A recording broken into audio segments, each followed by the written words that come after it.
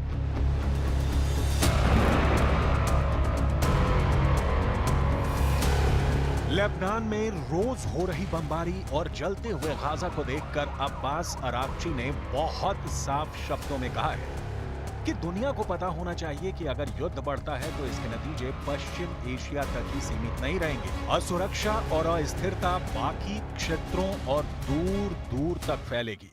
Unfortunately, the international community has failed to stop the Zionist regime for seizing its genocide and act of aggression, which endangers both regional and international peace and security. Efforts are being made by the Islamic countries to address this crisis. Israel पर Lebanon की तरफ से दागे गए rocket देखिए। ऐसे rocket Israel आसमान में ही मार गिराता है, लेकिन जमीन पर जब कुछ रॉकेट गिरते हैं तो धमाके के साथ ऐसी आग भड़कती है कि मौत सामने नजर आती है। ये इजरायल का दूसरा बड़ा शहर हाइफा है और यहाँ पर हिजबुल्लाह के हमले लगातार जारी हैं। यानी साफ है कि हसन नसरल्लाह के मारे जाने के करीब 1.5 महीने बाद भी हिजबुल्लाह एक्टिव है। अब देखिए गाजा में क्या हो रहा है। इजरायल का बुलडोजर एक बख्तरबंद गाड़ी को खींच कर ले जा रहा है। इन दोनों के पीछे आ रहा है इजरायल का शक्तिशाली मरकाबा टैंक। और फिर क्या होता है, एक बार फिर देखिए। करीब 800 टैंक और बख्तरबंद गाड़ी तबाह होने के बाद भी इजरायल गाजा में लड़ रहा है, जबकि सिनवार मारा जा चुका है, लेकिन हमास के एंटी टैंक दस्ते एक्टिव हैं।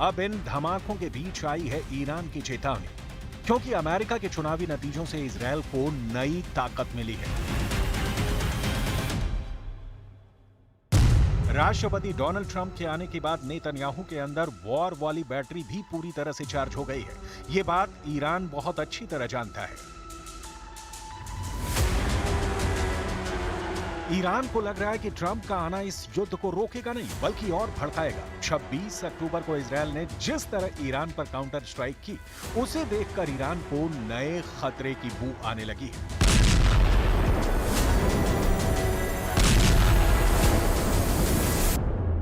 And halt the Zionist regime's crimes. We are working toward a solution to stop these atrocities and to alleviate the suffering of the people of Gaza and Lebanon at the upcoming OIC. Iran के विदेश मंत्री Abbas Araghchi की यह warning Israel से ज्यादा America या कहें कि डोनाल्ड ट्रंप के लिए है। यही वजह है कि ईरान ने बता दिया है कि युद्ध का बजर वाला राउंड शुरू हो गया है। डोनाल्ड ट्रंप के जीतने पर नेतन्याहू ये ना समझें कि युद्ध सिर्फ पश्चिम एशिया तक बाकी रहेगा और सिर्फ गाजा या फिर लेबनान जलेगा। इस युद्ध की जद में पश्चिम एशिया से आगे अमेरिका और इजरायल के दोस्त भी जलेंगे। यही ईरान की वार्निंग वाला बटन है जिसने बजर बजाना शुरू कर दिया है।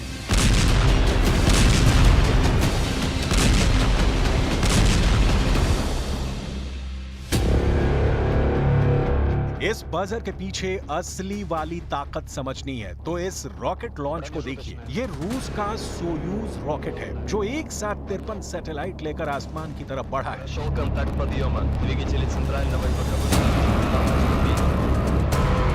बड़ी बात यह है कि इस रॉकेट में ईरान की 2 बहुत ही खास सैटेलाइट भी थी। नाम है कौसर, जो आसमान से निगरानी करेगी, और दूसरी है हुदहुद, जो एक कम्युनिकेशन सैटेलाइट है। ये रॉकेट लॉन्च ईरान और रूस की दोस्ती का वो सबूत है जिसके पीछे अमेरिका और इजरायल का खौफ भी छुपा हुआ है। Большое внимание уделяем обеспечению мира на Корейском полуострове. Как вы знаете, в развитии дружественных связей с КНДР был подписан и вступил в силу российско-корейский договор. एक तरफ नेतन्याहू पर अमेरिका का हाथ है, आप इसे बाइडेन भी समझ लीजिए, और आने वाले वक्त में ट्रंप भी इजरायल के साथ रहेंगे, और दूसरी तरफ ईरान के साथ पुतिन है। पुतिन की सरकार बार बार इस गठबंधन को वर्ल्ड स्टेज पर बता रही है। इसके अलावा चीन भी ईरान के साथ ही है। वो भी चाहता है कि इजरायल के हमले अब बंद हों। व्लादिमीर पुतिन और शी जिनपिंग की पार्टनरशिप का एक सबूत इस एयर शो में छुपा हुआ है। रूस की एरोबैटिक टीम रशियन नाइट्स चीन के जुहाई एयर शो में हिस्सा ले रही है। ये रूस के वो फाइटर जेट हैं जो भारत में भी अपनी कलाबाजियां दिखा चुके हैं। रशियन नाइट्स के सुखोई विमान 2013 में बेंगलुरु एयर शो में पहली बार आए थे। इस बार ये विमान चीन के एयर शो में शी जिनपिंग और पुतिन की पक्की दोस्ती का सबूत दे रहे हैं।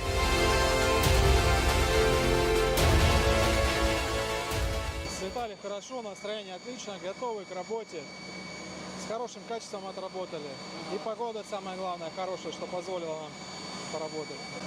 В составе шестерки отработали петлю Нестерова, горку.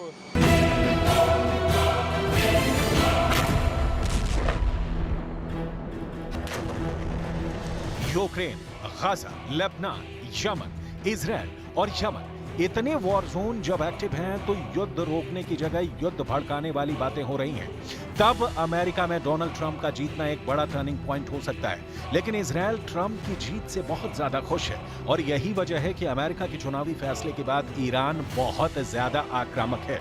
यही वजह है कि हर 24 घंटे में गाजा से लेकर लेबनान और इजराइल से लेकर ईरान तक बहुत सी चीजें लगातार बदल रही हैं और इसका असर यूक्रेन से लेकर रूस तक देखा जा रहा है। खबर यह है कि रूस ने अपनी परमाणु फोर्स को सुपर एक्टिव कर दिया है।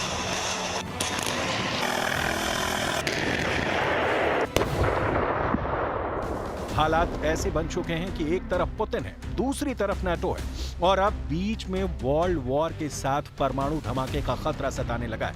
यूक्रेन में तेज हो रहे पुतिन के हमले बता रहे हैं कि पुतिन का परमाणु मिसाइल वाला गुस्सा पूरे यूक्रेन को ही नहीं पूरे यूरोप को जला सकता है। रूस के हमलों से साफ है कि पुतिन का गुस्सा बहुत खतरनाक है। ये युद्ध ज़ेलेंस्की के हाथ से निकल चुका है। ये बात अब ट्रंप को भी समझाई जा रही है कि अमेरिका में राष्ट्रपति चाहे कोई भी हो, पुतिन का इरादा यूक्रेन से लेकर ईरान तक अटल है। Русская революция 1917 года, как в свое время Нидерландская, английская, Великая Французская революция, стали в известной степени вехами в развитии человечества.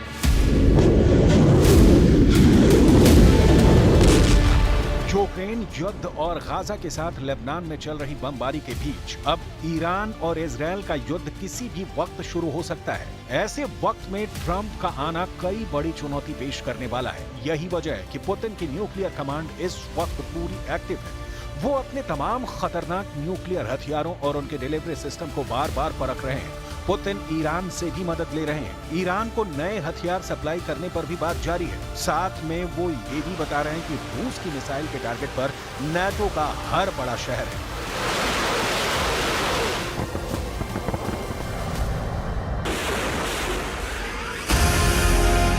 नवंबर के महीने के अंदर सिर्फ 5 दिन के अंदर परमाणु युद्ध भड़काने के 2 सबसे बड़े कदम उठा लिए गए हैं। एक तरफ पुतिन ने परमाणु युद्ध का चैलेंज देकर अपनी सबसे खतरनाक इंटरकॉन्टिनेंटल बैलिस्टिक मिसाइल यार्स को लॉन्च करके दिखाया। ये मिसाइल 11,000 किलोमीटर की रेंज में एटम बम गिरा सकती है। तो दूसरी तरफ बाइडेन ने कहा अमेरिका देगा मुंहतोड़ जवाब और ईरान के करीब तैनात कर दिया है अपना सबसे खतरनाक न्यूक्लियर बम वर्षक विमान B-52। यही बन गया है नवंबर में न्यूक्लियर वॉर का सबसे बड़ा खतरा। पुतिन ने जब से रूस की परमाणु फोर्स को युद्धाभ्यास का ऑर्डर दिया है, पूरा नाटो दहशत में है।